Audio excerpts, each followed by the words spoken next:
Visakha steel ప్లాంట్కు కేంద్రం 11,500 కోట్ల ఆర్థిక ప్యాకేజ్ను ప్రకటించబోతోందన్న సమాచారంతో మాజీ మంత్రి గంటా శ్రీనివాసరావు ఆనందం వ్యక్తం చేశారు.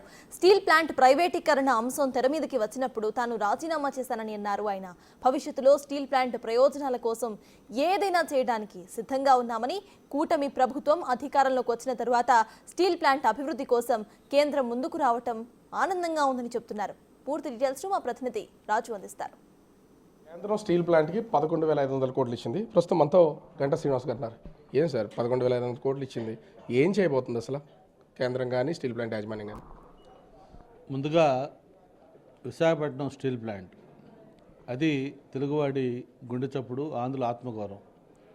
అటువంటి స్టీల్ ప్లాంటు 32 మంది ప్రాణత్యాగంతో ఎంతోమంది ఎంపీలు తమ పదవులకు రాజీనామా చేసి ఆ రోజు సాధించుకున్న స్టీల్ ప్లాంట్. అటువంటి స్టీల్ ప్లాంటు నష్టాల పేరుతోటి దాన్ని ప్రైవేటైజ్ చేస్తామంటే ఏ ఒక్కరు కూడా దాన్ని ఒప్పుకోకుండా అటు ఉద్యోగ సంఘాలు, కార్మిక సంఘాలు, లేకపోతే నిర్వాసితులు అందరూ కూడా ఒక ఉమ్మడి వేదిక ద్వారా 1,400 రోజులు పైగా పోరాటం చేస్తున్న నేపథ్యంలో ఆ రోజు నేను ఎమ్మెల్యే పదవికి రాజీనామా చేయటం. ఎవరో చేయకుండా మీరు మాత్రం ఎందుకు చేయాలనుకున్నారు అసలు? లక్షణం విశాఖపట్నంలో ఒక గుర్తింపు, గౌరవం వచ్చిన వ్యక్తిగా, విశాఖపట్నంకి చెందిన వ్యక్తిగా, విశాఖపట్నానికి ఆ గుర్తింపు గౌరవం రావడానికి ప్రధాన కారణంగా ఉన్న స్టీల్ ప్లాంటు, అటువంటి స్టీల్ ప్లాంట్ ప్రైవేటైజ్ అవ్వడం కరెక్ట్ కాదని ఉద్దేశంతో ఆ రోజు ఒక ఎమోషనల్గా ఖచ్చితంగా నేను ఫీల్ అయ్యి రాజీనామా చేశాను. నాతో పాటు పల్లా శ్రీనివాస్ కూడా ఆమరణ నిరాహార దీక్ష చేయడం, ఆ రోజు ఉద్యమానికి మరింత ఊపు రావడం కూడా జరిగింది.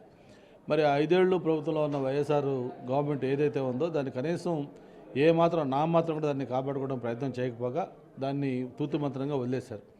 అటువంటి నేపథ్యంలో మొన్న కూటమి ప్రభుత్వం వచ్చిన తర్వాత స్టీల్ మినిస్టర్ గారు స్టీల్ ప్లాంట్ రావడం, ఆయన చేత స్వయంగా ఇది ప్రైవేటైజ్ కాదు అని స్పష్టంగా ప్రకటన చేయించడం, అలాగే విజయనగరంలో ఉన్న మ్యాంగనీస్ గన్లు లీజు ఎక్స్టెండ్ చేయడం కానీ, మరి ఈరోజు నిన్న 11,500 కోట్ల రివైల్ ప్యాకేజ్ ఇవ్వడం కానీ, ఇవన్నీ కూడా కూటమి ప్రభుత్వం యొక్క విజయంగా నేను భావిస్తా ఉన్నాను.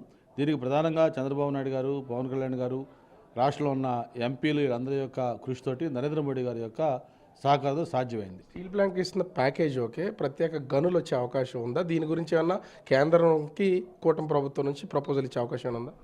ఈరోజు 11,500 కోట్ల ప్యాకేజ్ ఇచ్చిన ఈ కూటమి ప్రభుత్వం అటు రాష్ట్రం కానీ కేంద్రం కానీ భవిష్యత్తులో స్టీల్ ప్లాంట్ని కాపాడుకోవడం కోసం ఏది అవసరమో అవన్నీ కూడా తప్పకుండా ప్రయత్నాలు చేస్తుంది.